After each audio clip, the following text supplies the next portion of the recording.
नमस्कार. टाइम्स डिजिटलमध्ये आपले स्वागत आहे. कोकणातील सर्वाधिक खपाचे दैनिक रत्नागिरी टाइम्सचे टाइम्स डिजिटल आपल्यासाठी ताज्या बातम्यांचे वार्तापत्र सादर करीत आहे. आजच्या ठळक बातम्या. मोजमाप करण्यासाठी गेलेल्या महसूल कर्मचाऱ्याला फार्म हाऊसमध्ये कोंडले. निर्मल ग्रामपंचायत झोंबडी येथे आरोग्य शिबिर. पाचल पंचक्रोशी शिक्षण संस्थेच्या छात्रालय इमारतीचे काम युद्धपातळीवर. कोकण कृषी विद्यापीठ दापोली येथे श्री दत्त जयंती साजरी. दत्त जयंती उत्सवानिमित्त नांटे डिंगणवाडी येथे क्रिकेट स्पर्धा. उत्तर गोवा दक्षिण गोव्यातील 50 जागांवर जिल्हा पंचायत निवडणूक. महसूल अधिकारी यांना महसूल गोळा करण्यासाठी काही फार्म हाऊस यांची पाहणी करून मोजमाप घेण्याच्या सूचना दिल्या आहेत. तळेखोल वाटुळवाडी येथे BR फार्म हाऊस आहे. महाले यांना तलाठी यांनी फोन करून कल्पनापूर्वी दिली. तेव्हा महाले यांनी आपण कामावर आहे, नंतर या असे सांगितले. असे असताना महसूल कर्मचारी फार्म हाऊसमध्ये गेले आणि बांधकाम इतर मोजमाप घेण्यास सुरुवात केली असता येथील कर्मचाऱ्यांनी मालक येईपर्यंत त्यांना अडवून ठेवल्याने खळबळ माजली. या प्रकरणी सुनील चौगुले याने दौडामार्ग पोलीस ठाण्यात फिर्याद केल्यावर फार्म हाऊस मालक भरत सुरेश महाले इतर एक जण अशा दोघांवर गुन्हा दाखल केला, अशी माहिती दौडामार्ग पोलीस निरीक्षक हेमचंद्र खोपडे यांनी दिली. महसूल कर्मचारी यांनी या घटनेची माहिती दौडामार्ग तहसीलदार यांना फोनवरून दिली. यानंतर तहसीलदार गुरव तसेच मंडळ अधिकारी, दौडामार्ग सहाय्यक पोलीस निरीक्षक, पोलीस कर्मचारी, पोलीस पाटील तेथे दाखल झाले. हे म्हणले आमच्या जमिनीचं मोजमाप पण करायचं नाही. आणि काय म्हणले, प्रॉपर्टीमध्ये हातला चेक कुठं लावायचं नाही, काय निघून जावायचं. गेट बंद केल्यानं करून ठेवलं दिवसभर. त्यांनी त्यांना फोन करून सांगितलं की घेऊन मेजरमेंट, तुम्ही गेटला कडी घाला, बाहेर का जातात बघूया. आता मला सांगा, कोण अचानक घेऊन आणि काय करतोय? बरं, आम्हाला पत्र पण काय नाही अगोदर पण. मी काय म्हणतोय, त्यांच्याकडे माझा नंबर पण होता. काल मला फोन केला. आज समजा फोन जरी केला होता की एक मिनिट तसं नाही. मी काय ऐका नाही, मी तुमचं ऐकलं नाही. फोन लावा म्हटलं त्यांना. मी काय म्हणतो, लावला ना फोन, बोलणं झालं बोलणं झालं ना त्यावेळी. मग त्याच्यानंतर मी काय म्हणलं, मी म्हटलं नाहीये, मी येतोय. तुम्ही सांगा त्यांना साहेबांना रिक्वेस्ट करून की जर तसं जर असलं गेले तर मी आल्यानंतर काय ते करूया. तर हे दादागिरींनी परत ते करायलाच लागले. परत मी फोन लावला, तो मला म्हणाला की परत मापा घेतात. मी म्हटलं कसं, परत फोन दिला, रिक्वेस्ट केली परत काय, तरी सुद्धा त्याच्यानंतर मग मी आलो.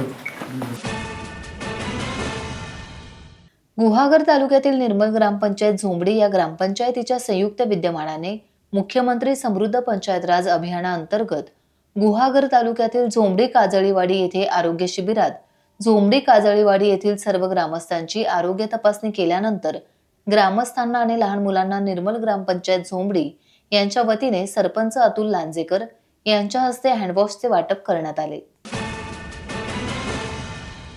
पाचल पंचक्रोशी शिक्षण प्रसारक मंडळ पाचल या शैक्षणिक संस्थेच्या वतीने सन 1975 या सालात किसान छात्रालयाची स्थापना झाली, तर सन 1982 साली कन्या छात्रालयाची स्थापना झाली. तेव्हापासून या छात्रालयात अनेक विद्यार्थी घडले.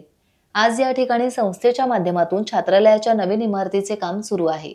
ज्या जागेत छात्रालयात सध्या विद्यार्थी राहतात ती जागा अपुरी पडत असल्याने आणि विद्यार्थ्यांना इतर शैक्षणिक सुख सुविधा मिळाव्यात या उद्देशाने या इमारतीचे काम युद्ध पातळीवर सध्या सुरू असून या इमारतीसाठी मदतीसाठी संस्थेकडून मदतीचे आवाहन करण्यात आले आहे.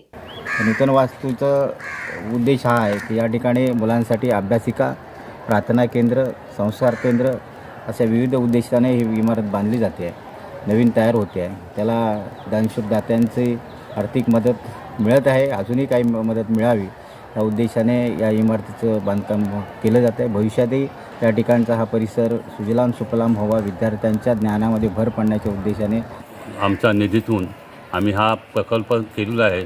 लोकांना आम्हाला एक आवाहन करायचं आहे की जास्तीत जास्त आपल्याकडून सहकार्य मिळेल अशी आम्ही अपेक्षा करतो.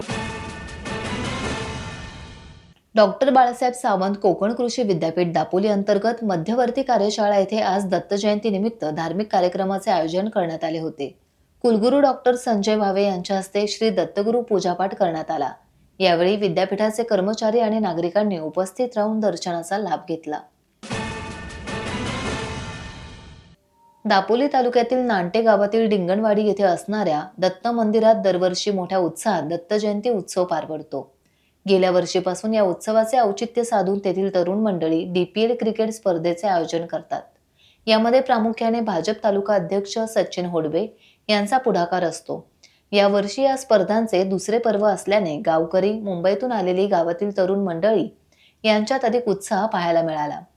एकूण 5 संघ या स्पर्धेत सहभागी झाले असून अत्यंत खेळीमेळीच्या वातावरणात या स्पर्धा पार पडतील आणि दत्तगुरूंच्या आशीर्वादाने अशी 200 पर्वांची वाटचाल व्हावी असे प्रतिपादन करत दापोलीचे युवा उद्योजक मिहिर महाजन यांनी आयोजन, खेळाडू आणि ग्रामस्थांना शुभेच्छा दिल्या आणि स्पर्धेचे उद्घाटन केले. आणि जे अभावाने बघायला मिळतं ते इथे समोर दिसतंय ते म्हणजे या वाडीतलं तरुणांचं एकीचं बळ. तुम्हा सर्वांना दत्त जयंतीच्या प्रथमतः खूप खूप शुभेच्छा. ही जी स्पर्धा पर्व दुसरे आपण म्हणतोय, पण अशी 200 पर्व व्हावी ही शुभेच्छा या निमित्ताने मी इथे देतो. गोवा राज्यातील उत्तर गोवा, दक्षिण गोव्यातील 50 जागांवर दिनांक 20 डिसेंबर रोजी जिल्हा पंचायत निवडणूक होणार आहे. सकाळी 8 ते संध्याकाळी 5 पर्यंत त्यासाठी मतदान होणार आहे. दक्षिण गोव्यातील बेतकी खांडोळा जिल्हा पंचायत मतदारसंघात मगो जिल्हा पंचायत सदस्य बबिता गावकर यांनी चौफेर विकास केला होता. मागच्या जिल्हा पंचायत निवडणुकीत या जिल्हा पंचायत मतदारसंघात मगो उमेदवार पराभूत झाल्याने या मतदारसंघात गैरप्रकार घडले होते. याचा धडा घेऊन आता मगो पक्षातर्फे निवडणुकीचा प्रचार जोरदार सुरू झाला आहे. बेतकी खांडोळा जिल्हा पंचायत मतदारसंघात अपक्ष उमेदवार म्हणून भोम पंचायतीचे 3 वेळा सरपंच पद भूषवलेले आणि 1 वेळ उपसरपंच राहिलेले सुनील भोमकर निवडणूक लढवत आहेत. टाइम्स डिजिटलला लाईक करा, सबस्क्राईब करा, शेअर करा आणि बेल आयकॉन दाबायला विसरू नका. पाहत रहा टाइम्स डिजिटल.